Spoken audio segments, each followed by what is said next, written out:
Hello and welcome to all. You are watching Physics Gyan and today our topic is position vector.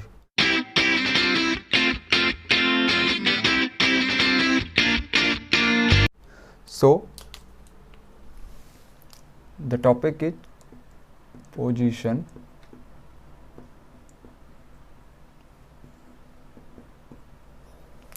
Vector. सबसे पहले हम position vector का definition देखेंगे और definition आपके सामने physics everything should be measurable so to finding the position और the direction of force on a body और any event which requires direction we can easily calculate with the use of vector. तो यहाँ अगर आपसे ये कहा जाए कि the position vector of point A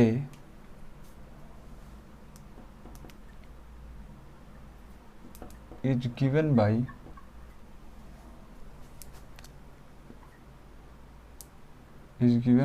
vector x is equal to 3i cap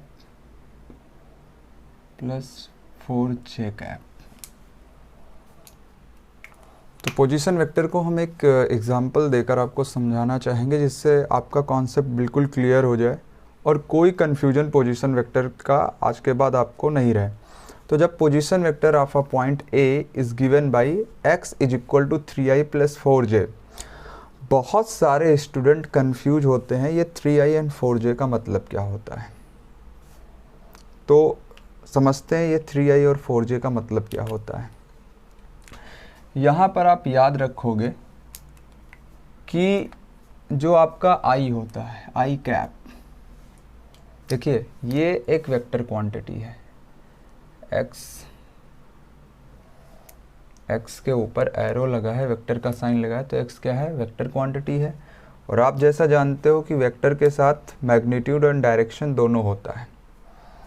तो अगर यहाँ पे लिखा है vector x is equal to 3i plus 4j, तो यहाँ पे जो i कैप होगा, j कैप होगा, ये किसको बताएगा, डायरेक्शन को। ये i कैप किसको बताएगा, डायरेक्शन को। ओके, तो वही है मैं यहाँ पे लिखना चाह रहा था कि i किसको बताता है, डायरेक्शन को। j भी किसको बताएगा, डायरेक्शन को। लेकिन यहाँ पे 3 एंड 4 जो लिखे हैं वो क्या है, मैग्नीट्यूड। अगर सिंपली बोला जाए कि vector a is equal to 3i cap, तो 3 क्या हो जाएगा, मैग्नीट्यूड, और i क्या हो जाएगा, डायरेक्शन। तो अब आप कह सकते हो कि सर हमें तो समझ में आ रहा है कि आप आई कैप को डायरेक्शन कह रहे हैं और 3 को मैग्नीट्यूड कह रहे हैं। तो ये आई एक्चुअली कैसे डायरेक्शन को शो करता है इसको भी हम समझते हैं। देखते हैं यहाँ पे एक ग्राफ, ये कोऑर्डिनेट एक्सिस है। कोऑर्डिनेट एक्सिस में इसको आप कहते हो एक्स एक्सिस और इधर आप कहते हो ये है वाई एक्सिस। ये होता है ओरिजिन। तो आपको ये पता होगा कि इसमें कोई डाउट नहीं है एक्स एक्सिस क्या होता है, वाई एक्सिस क्या होता है। लेकिन वेक्टर रिप्रेजेंटेशन में जो आई होता है, यहाँ पे जैसे 3i लिखा है, तो जहाँ आई होगा, आई कैप होगा, इसका मतलब आप समझ लीजिए कि आपको एक्स एक्सिस के बारे में बताया जा रहा है। तो जहाँ पे आई होगा एक्चुअली वो डायरेक्शन, जैसे आपने कहा नहीं, जैसे मैंने बोला vector A is equal to 3i, तो 3 क्या है, मैग्नीट्यूड है, i क्या है, डायरेक्शन है। तो यहाँ पर जो डायरेक्शन i है एक्चुअली में क्या डायरेक्शन है, डायरेक्शन मतलब हमें एक्स एक्सिस वाले लाइन को पकड़ के रखना है। और अगर j बोला जाए तो ये कह रहा है आप y एक्सिस की बात कर रहे हो। इसका मतलब जो 3 मीटर चला जाएगा वो किस एक्सिस पे चला जाएगा, x एक्सिस पे। तो i यहाँ पे ये हो गया i, जैसे कि i कैप जब बोला जाएगा तो आप समझोगे हमें x एक्सिस पे जाना है, और जब j कैप बोला जाएगा तब आप क्या समझोगे, हमें किस एक्सिस पे जाना है, वाई एक्सिस पे जाना है। तो अगर मैं यहाँ पे लिख दूँ कि vector a is equal to 3i, तो इसका मतलब क्या होगा कि हमें 0,0 से आई, देखो मैंने क्या कहा था कि वेक्टर है ना, ए वेक्टर है तो इसके साथ मैग्नीट्यूड होगा, डायरेक्शन होगा। तो आई किसको बताता है? डायरेक्शन को बताता है। तो ये क्या कह रहा है कि आप एक्स एक्सिस की तरफ जाओ। कितने मीटर? 3 क्या है? मैग्नीट्यूड है। तो यहाँ से जैसे अगर ये मतलब डिवाइड होगा 1, 2 एंड 3 में, तो यहाँ पे जो वेक्टर आपको मिला ये आप देख रहे हो 0 से पॉइंट ए तक, ये जो वेक्टर आपको मिल रहा है वेक्टर ए, इतने वेक्टर को क्या बोला जाएगा? पोजीशन वेक्टर बोला जाएगा। और इसकी वैल्यू क्या होगी? A is equal to 3i। I hope कि आप समझ गए होंगे कि अगर simple vector A is equal to 3i बोला जा रहा है तो आई क्या कहेगा? आप एक्स एक्सिस की तरफ जाइए, और उसके साथ जो 3 जुड़ा है वो कह रहा है कि आप 3 यूनिट एक्स एक्सिस की तरफ जाओगे। तो इस तरह से हम वेक्टर को देखते हैं। अगर यहाँ पे लिखा होता vector b is equal to 4j, तो आप समझ रहे होगे j मतलब y एक्सिस, तो किधर हमें जाना है? 0,0 से y एक्सिस की तरफ। कितना यूनिट जाना है? 4 यूनिट। तो कितने यूनिट जाएंगे? अगर ये 1 है, 2 है, 3 है और ये 4 यूनिट है, तो यहाँ से जो वेक्टर आपको मिलेगा, मान लेते इस पॉइंट का नेम है b, तो यहाँ पे जो वेक्टर b आपको मिलेगा उसका नाम क्या होगा? 4j होगा। तो आई होप कि सिंपल अगर आपको वेक्टर b की बात जब की जाएगी, अगर वेक्टर b सिर्फ 4j है तो मतलब एक ही डायरेक्शन में आपको जाना। ये हो गया वेक्टर जो आपको OB मिल रहा है, वेक्टर OB मिल रहा है उसका नाम क्या है? वेक्टर b है, और ये क्या हो जाएगा? 4j हो जाएगा। इसी तरह से जो वेक्टर आपको क्या OA मिल रहा है, इसका नाम क्या है? A है, और इसकी वैल्यू आपको क्या मिल जाएगी? 3i। 3 क्या है? 3 यूनिट आपको आगे जाना है। i क्या बताता है? एक्स एक्सिस पे। अगर दिया गया हो vector b is equal to 4j, तो आपको कितना यूनिट आगे जाना है? 4 यूनिट जाना है। किस एक्सिस पे? j का मतलब क्या होता है? याद रखिएगा, i कैप का मतलब है एक्स एक्सिस को की तरफ भागोगे, j कैप का मतलब है आप y एक्सिस पे जाओगे, और k कैप का मतलब होता है आप z एक्सिस पे जाओगे। लेकिन कभी कभी टर्म इस तरह से आएंगे, x is equal to 3i plus 4j। आप किधर जाओगे? 3i plus 4j। तो इस टर्म को कैसे निकालेंगे हम? अब सबसे पहले आपको ये इसको देखना है। सबसे पहले आप 3a को खोजोगे, तो 3i कैप कहाँ पे होगा? आप 0 से चलोगे, ये हो गया आपका 3i पॉइंट a, तो ये हो गया आपका पॉइंट A।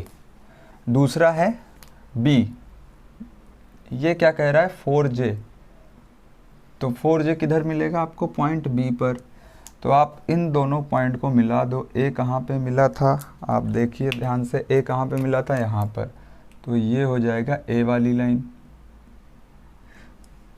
ये कहाँ पे मिला था? B पे, तो ये हो जाएगा B वाली लाइन। ये आपको मिला पॉइंट C। तो ये पॉइंट क्या होगा? तो ये जो पॉइंट मिल रहा है, अगर 0 से हम इस पॉइंट को मिला देंगे तो ये जो वेक्टर आपको मिलेगा वो होगा वेक्टर x, और ये क्या हो जाएगा? 3i plus 4j।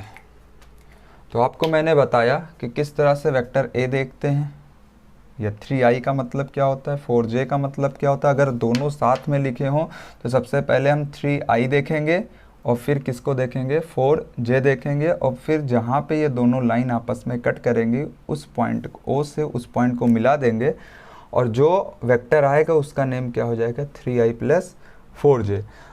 This is position vector. इसको क्या कहते हैं? पोजीशन वेक्टर कहते हैं। तो आई होप कि आपको क्लियर हो चुका होगा कि पोजीशन वेक्टर क्या कहलाता है। पोजीशन वेक्टर ये बताता है कि किस तरह से, अब फॉर एग्जांपल कि मान ले ये डिस्प्लेसमेंट की बात कर रहा है। डिस्प्लेसमेंट क्या है? अब ये कहने का मतलब क्या होगा कि अगर x एक डिस्प्लेसमेंट है, तो ये कहता है कि 3 यूनिट i को क्या कहेगा? x एक्सिस की तरफ जाइएगा, और प्लस 4 यूनिट किस एक्सिस की तरफ जाइएगा, वाई एक्सिस की तरफ जाइएगा, और जहाँ पे दोनों कोऑर्डिनेट कट होंगे उस पॉइंट को एक्स कहेंगे, यही आपका क्या हो जाएगा, डिस्प्लेसमेंट हो जाएगा। इसको शॉर्टकट लिखने का तरीका क्या बोल देते हैं, 3i cap plus 4j cap. तो जो x आपका होगा वो क्या हो जाएगा, पोजीशन वेक्टर। ये बता रहा है कि आखिर पोजीशन क्या है, ये बता देता है कि बॉडी किस जगह पर है। चलिए इसको एक एग्जांपल से मैं और बताने की कोशिश करूँगा। मान लेते हैं समुद्र में एक डिस्ट्रॉयर है। डिस्ट्रॉयर उसे कहते हैं जिसमें हथियार रखे जाते हैं, और कोई दुश्मन का जहाज आसपास, पानी वाला जहाज आसपास हो तो ये डिस्ट्रॉयर उसके पोजीशन को देखकर उसे ख़त्म कर देता है। तो जैसे मैंने ऑलरेडी कहा था, फिजिक्स में सब कुछ मेजर किया जाता है। अगर हम एग्जैक्ट मेज़रमेंट नहीं कर पाएंगे तो हमारा वर्क नहीं होगा। तो फॉर एग्ज़ाम्पल यहाँ पे एक डिस्ट्रॉयर है और यहाँ कहीं एक दुश्मन का जहाज है जो कि बॉर्डर में इंटर करना चाहता है। तो अब डिस्ट्रॉयर जो कि इस पॉइंट पे है और ये लगभग यहाँ से 50 to 60 किलोमीटर दूरी पे है। आखिर इसको कैसे पता चलेगा कि इस जो पानी का जहाज हमला करने आ रहा है वो किस पोजीशन पे है? तो बहुत ही सिंपल है, इसको समझते हैं कैसे। ये पोजीशन वेक्टर के थ्रू इस डायरेक्शन को पता कर लेता है, इसके पोजीशन को पता कर लेता है। तो जहाँ पर डिस्ट्रॉयर होगा वहाँ पे डिस्ट्रॉयर क्या क्रिएट करता है, कोऑर्डिनेट एक्सिस बनाता है जहाँ पे इसका रडार लगा होता है। ये रहा रडार, और ये वो पोजीशन होगा जहाँ पे रडार का क्या होगा, यहाँ से रडार एक्स एक्सिस और इधर किधर जाएगा, वाई एक्सिस, और अपने सिग्नल को ये इस तरह से छोड़ता है। आपने देखा होगा रडार में, रडार इस तरह से अपने सिग्नल को छोड़ता है। ओके, तो जब भी कोई सिग्नल या कोई बॉडी, ये जहाज है, ये वेव्स यहाँ से टकराती है तो ये वेव क्या बताती है, किसके पोजीशन वेक्टर को। मान लेते हैं ये पॉइंट P है, पॉइंट P का पोजीशन हमें निकालना है। तो ये वेव कहेगी कि इधर क्या हो जाएगा आपका डायरेक्शन I, जैसा कि मैंने बताया था कि एक्स एक्सिस, और ये कौन सा डायरेक्शन होगा, J। तो अगर इसके आगे देखा जाए, एक्स एक्सिस की बात की जाए, तो मान लेते हैं ये कितनी दूरी पे है, ये है 30 किलोमीटर डिस्टेंस है इसका। कितना है, 30 किलोमीटर। और इधर से वाई एक्सिस पे इसका डिस्टेंस है कितना, 20 किलोमीटर। तो ये वेव तुरंत इस रडार को बताएगा कि ये जो पोजीशन वेक्टर है अलोंग एक्स एक्सिस इसका, मान लेते वो ए है, वो कितना हो जाएगा 30i, और अलोंग वाई एक्सिस इसका पोजीशन वेक्टर क्या हो जाएगा, अभी ये कितना हो जाएगा 20j। तो जो कंबाइन इसका पोजीशन निकल के आएगा यहाँ पर, ये पोजीशन कितना निकल के आएगा, ये आएगा position vector x is equal to 30i plus 20j। तो जो यहाँ पे रडार है वो रडार ये नहीं समझता कि ये x एक्सिस की तरफ है, y एक्सिस की तरफ है। वो तो इस मैथमेटिकल लैंग्वेज को, उसका सॉफ्टवेयर इस मैथमेटिकल लैंग्वेज को समझता है, 30i और 20j को समझेगा। यहाँ पे रडार को पता लग जाएगा कि ये 30i पोजीशन कहाँ है और 30j पोजीशन कहाँ है, और इन दोनों को मिलाकर ये एग्जैक्ट पोर्शन पता कर लेगा, एग्जैक्ट पोजीशन पता कर लेगा कि P पे जहाज आ रहा है, और ये उसी पोर्शन पे क्या देगा, मिसाइल छोड़ देगा और दुश्मन का जहाज वहाँ ख़त्म हो जाएगा। तो इस टेक्नोलॉजी की तरह से पोजीशन वेक्टर का हेल्प करके हम स्पेस में भी एक्स, वाई और जेड एक्सिस का यूज करके, जैसे कि अगर कहीं पे लिखा हो vector A is equal to 2i plus 3j plus 4k, तो इसका मतलब क्या है कि जो बॉडी होगी वो एक्स एक्सिस, आई मतलब एक्स एक्सिस से 2 मीटर दूरी पे, वाई एक्सिस से, जे का मतलब वाई एक्सिस से 3 मीटर दूरी पर, और के का मतलब जेड एक्सिस, तो जेड एक्सिस से 4 यूनिट दूरी पे है। और इस तरह से वो एग्जैक्ट क्या निकाल लेगा, पोजीशन वेक्टर निकाल लेगा। तो आई होप कि आपको पता लग गया होगा कि पोजीशन वेक्टर होता क्या है और ये 3i प्लस 4j का मतलब क्या होता है। The magnitude of position vector.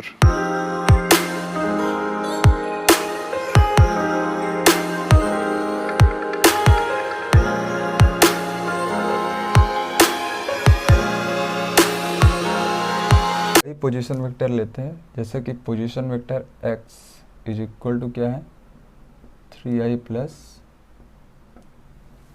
4j। फिर से वही एग्जांपल लेते हैं, इधर हमें मिला था 3i, इधर मिला था हमें 4j। ये कोऑर्डिनेट था आपका 0,0। तो आप समझ रहे हो कि 0,0 क्या है, कोऑर्डिनेट है o, और ये है 3i प्लस 4j जो कि वेक्टर था a और वेक्टर था b। अब अगर सिर्फ वेक्टर a की बात की जाए तो आप जानते हो मैग्नीट्यूड 3 होगा, मतलब ये 0 से a तक के बीच की दूरी 3 मीटर होगी। और अगर हम इसको b मान लेते हैं और ये 4j है तो हमें पता चलेगा कि 0 से b की दूरी कितनी होगी, 4 मीटर होगी। लेकिन इन दोनों ने जब पोजीशन वेक्टर बनाया c पे, उसका नाम क्या रखा हमने 3i प्लस 4j।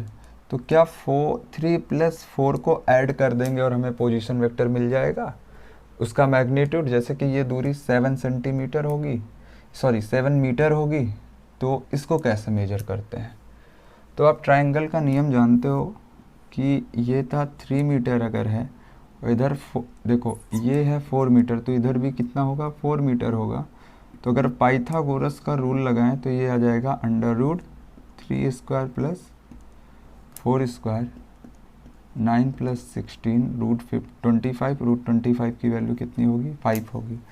तो सिंपली यही करना है हमें कि किसी भी पोजीशन वेक्टर अगर आपको दिया गया है और इस वेक्टर से अगर आप मैग्नीट्यूड निकालते हो तो मैग्नीट्यूड के लिए हम मॉड का यूज करते हैं। इसको लिख देंगे मॉड x। क्या लिखेंगे मॉड x। जैसे कि अगर कोई वेक्टर a है, इसकी वैल्यू है 3i कैप, तो मैंने कहा 3 क्या है, इसका मैग्नीट्यूड है, मतलब 3 मीटर इसकी दूरी होगी। तो मैग्नीट्यूड का लिखने का तरीका क्या है कि वेक्टर a आप लिखोगे, इन दोनों को मॉड से बंद कर दोगे, इसको क्या बोलते हैं मॉड बोलते हैं। तो इसको क्या करोगे इज इक्वल टू 3, तो सिर्फ और सिर्फ वेक्टर कितना हो गया 3 हो गया। और यहाँ पे आई कैप को किससे लिखते हैं, A cap is equal to I cap. तो vector A is equal to क्या लिखा जाएगा total mod A vector into A cap, दोनों की वैल्यू रखोगे तो 3i कैप आ जाएगा।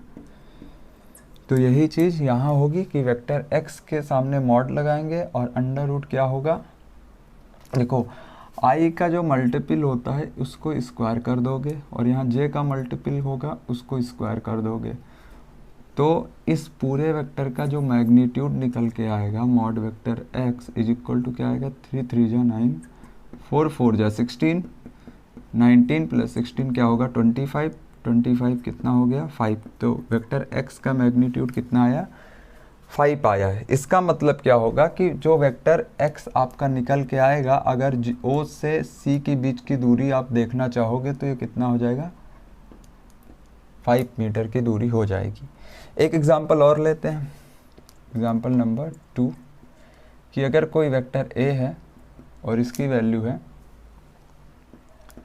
6i प्लस 8j, तो इसका यूनिट वेक्टर आप निकाल के बताइए, सॉरी मैग्नीट्यूड बताइए। तो magnitude vector a is equal to क्या हो जाएगा अंडर रूट, हमने कहा था i का मल्टीपल क्या है 6 है, तो 6 का क्या कर देंगे स्क्वायर, और यहाँ पे क्या है 8 है तो 8 का स्क्वायर कर देंगे, बस सिंपल। 6 6 जा 36, 8 8 जा 64, 36 64 कितना आएगा 100, या यहाँ से मॉड वेक्टर a आपका आ जाएगा 10। तो हमने क्या निकाला वेक्टर a का जो मैग्नीट्यूड होगा, मतलब ये जो एक्चुअली में जो वेक्टर होगा वो कितनी दूरी पे होगा, ओरिजिन से 10 मीटर दूरी पे होगा। जो भी उसकी यूनिट होगी उसके हिसाब से हम यूनिट लगा देंगे। एक एग्जांपल और देखते हैं, अगर कोई vector x is equal to है 2i plus 3j plus k, तो इसका कहा जाए कि वेक्टर x का मैग्नीट्यूड क्या होगा। तो फिर से क्या करेंगे अंडर रूट x, देखो इसका मल्टीपल i के मल्टीपल का स्क्वायर कर देंगे प्लस j के मल्टीपल का स्क्वायर कर देंगे और प्लस k का मल्टीपल यहाँ कितना होगा, कुछ नहीं है तो 1 है, तो ये कितना आया अंडर रूट 2 2 जा 4 3 3 जा 9 प्लस 1, तो 9 1 10, रूट कितना हो जाएगा 14। तो वेक्टर x का यहाँ पे मैग्नीट्यूड कितना आएगा, 14 आएगा, √14 आएगा। एक एग्जांपल और हम देखते हैं। चलिए अगला एग्जांपल देखते हैं। फॉर एग्जांपल अगर कोई वेक्टर मान लेते हैं, vector a is equal to है आपका 2y + 6j - k, तो कहा जाए इसका मैग्नीट्यूड निकालिए। तो मैग्नीट्यूड कैसे निकालेंगे, mod vector a is equal to √i का मल्टीपल 2² + j का मल्टीपल 6² + k का मल्टीपल -1 का स्क्वायर, क्योंकि यहाँ माइनस का साइन है तो -1 का स्क्वायर लगा देंगे। 2 2 जा 4, 6 6 जा 36 प्लस ये कितना आएगा 1, 36 और 4 40 और 1 41, तो मैग्नीट्यूड कितना हो जाएगा, 41 हो जाएगा। तो आई होप कि आप समझ गए हैं कि किस तरह से हम किसी भी वेक्टर का मैग्नीट्यूड निकालेंगे। आई, जे और के के मल्टीपल को स्क्वायर करके ऐड करते हैं और फिर उसका रूट लगाते हैं, वो होता है magnitude of any position vector. और मैग्नीट्यूड क्या बताता है, जैसे यहाँ पे आपने देखा है कि ओ से ए की बीच की दूरी अगर हम सिर्फ वेक्टर फॉर्म में देखें तो वेक्टर फॉर्म क्या कहेगा, 3i। 3i कहने का मतलब ये है कि वो बता रहा है कि एक्स एक्सिस पे 3 मीटर आपको जाना है। अगर b is equal to 4j बोला जाए तो ये बता रहा है कि वाई एक्सिस पे आपको 4 मीटर जाना है। लेकिन अगर आपको ये बताया जाए कि x is equal to 3i + 4j है, तो जब सिंपली एक डिजिट दी जाती है, जैसे सिंपल बोला गया vector a is equal to 2i, तो आप समझ गए x एक्सिस मैग्नीट्यूड 2 मीटर जाना है। अगर बोला जाए b is equal to 4j, तो आप जानोगे यहाँ से y एक्सिस कितने मीटर जाना है, 4 मीटर जाना है। लेकिन अगर आपसे बोला जाए 3i + 4j अलॉन्ग, जैसे पोजीशन वेक्टर आपका है x is equal to 3i + 4j, तो यहाँ पे आप कंफ्यूज हो ना कि किधर जाना है और कितना मीटर जाना है। आप यहाँ देख के नहीं 4 + 3 कर दोगे 7 मीटर जाना है, नहीं, हमें इसको कैलकुलेट करना पड़ेगा। कैलकुलेशन के लिए करते क्या है कि सबसे पहले x का क्या करेंगे, हम इसको i के मल्टीपल का स्क्वायर करेंगे, j के मल्टीपल का स्क्वायर करेंगे और इन स्क्वायर को करने के बाद उनको ऐड कर देंगे और फिर रूट लेंगे। तो ये बेसिकली लॉ होता है किसका, मैग्नीट्यूड निकालने का। चलिए देखते हैं किसी भी पोजीशन वेक्टर का डायरेक्शन कैसे निकलता है।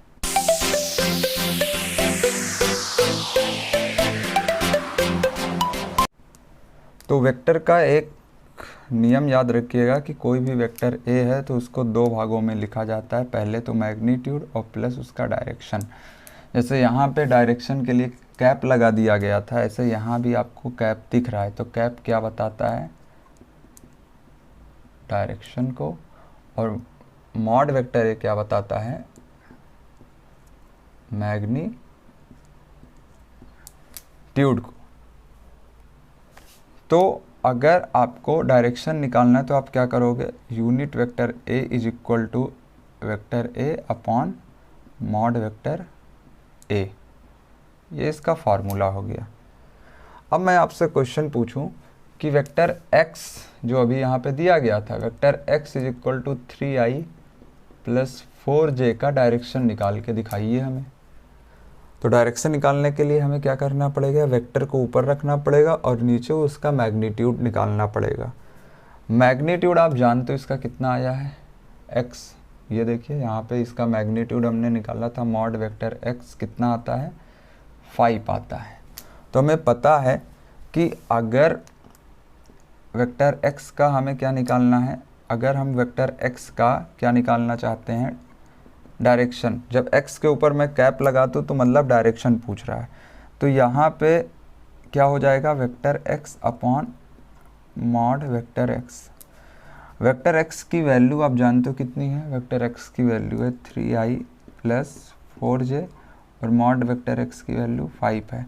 तो डायरेक्शन क्या निकल के आएगा, ये आएगा 3i + 4j अपॉन 5, ये इसका क्या हो जाएगा, डायरेक्शन हो जाएगा। इसी तरह हम किसी भी वेक्टर का डायरेक्शन निकाल सकते हैं। जैसे कि यहाँ पे वेक्टर ए का अगर इस क्वेश्चन में देखा जाए तो ए का डायरेक्शन कैसे निकलेगा, ए कैप से निकल आएगा और ए कैप इज इक्वल टू क्या होता है, vector a upon mod vector A. Vector A की वैल्यू आपकी थी 2i + 6j माइनस के अपॉन मॉड वेक्टर ए की वैल्यू कितनी है, √41। तो ये इसका क्या हो जाएगा, डायरेक्शन हो जाएगा। तो ये मैथमेटिकल टर्म होते हैं डायरेक्शन को डिफाइन करने के।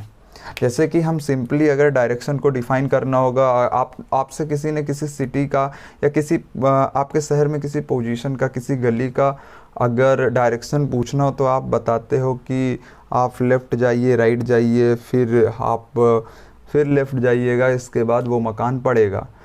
लेकिन फिजिक्स में सब कुछ मेजर किया जाता है, तो हम इस तरह से किसी डायरेक्शन को नहीं बता सकते। उसके लिए हमें ये मेथड यूज करना पड़ता है डायरेक्शन बताने का, पोजीशन वेक्टर के थ्रू। और मैग्नीट्यूड, वो कितनी दूरी है, उसके लिए हम मैग्नीट्यूड का फार्मूला यूज करते हैं, मॉड वेक्टर ए। और डायरेक्शन के लिए हम ए कैप का यूज करेंगे या एक्स कैप का यूज करेंगे। तो जब भी हम कैप निकालेंगे तो वो डायरेक्शन होगा, और जब हम मॉड निकालेंगे तो वो उसका मैग्नीट्यूड होगा। मैग्नीट्यूड का मतलब एक्चुअल दूरी, जिस पोजीशन से आप स्टार्ट कर रहे हो या वेक्टर स्टार्ट हो रहा है। और डायरेक्शन क्या होगा, जो कैप होगा वो डायरेक्शन बताएगा, वो बताएगा कि इनिशियल पॉइंट से फाइनल पॉइंट किस ओर है। ये हम किससे देखेंगे, कैप से। और कितनी दूरी पे है, इसको हम किससे देखेंगे, मॉडुलस से। आपको मैं कुछ क्वेश्चन दे रहा हूँ, इस क्वेश्चन को आप सॉल्व कीजिएगा, इस मैग्नीट्यूड और डायरेक्शन आप दोनों निकालिए। जैसे कि क्वेश्चन नंबर 1 है,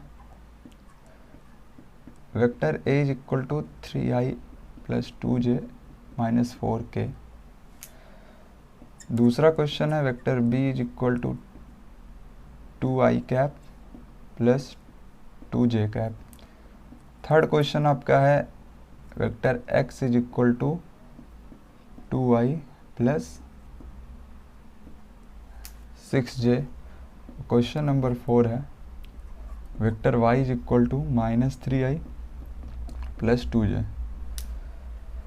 तो यहाँ पे दिए गए इन चारों क्वेश्चन का आप आंसर दीजिएगा और देखते हैं इसका आंसर आप क्या पाते हो। ये आपको 4 क्वेश्चन दिए, इन चारों क्वेश्चन का जो आंसर होगा वो आपको डिस्क्रिप्शन बॉक्स में मिल जाएगा। आप इसका सोल्यूशन सबसे पहले कीजिए, इसके बाद अपना आंसर मैच कर लीजिएगा। कि आपको पता हो गया होगा कि पोजीशन वेक्टर कितना इम्पोर्टेंट होता है किसी मैकेनिकल ऑब्जेक्ट को डायरेक्शन देने के लिए। कोई फाइटर प्लेन अगर उड़ान भर रहा है तो उस प्लेन को डायरेक्शन देने के लिए किसका यूज होता है, पोजीशन वेक्टर का। रडार से हम किसी भी उड़ती हुई बॉडी का पोजीशन पता लगा लेते हैं, किसका यूज करके, पोजीशन वेक्टर का यूज करके। एंटी बैलिस्टिक मिसाइल पोजीशन अपना देख लेती हैं, किसका यूज करके, पोजीशन वेक्टर का यूज करके। तो overall in physics position vector is very important. और आई होप कि आपको पता लग गया होगा ये आई जे के का मतलब क्या होता है और मैग्नीट्यूड कैसे निकालते हैं। Thank you.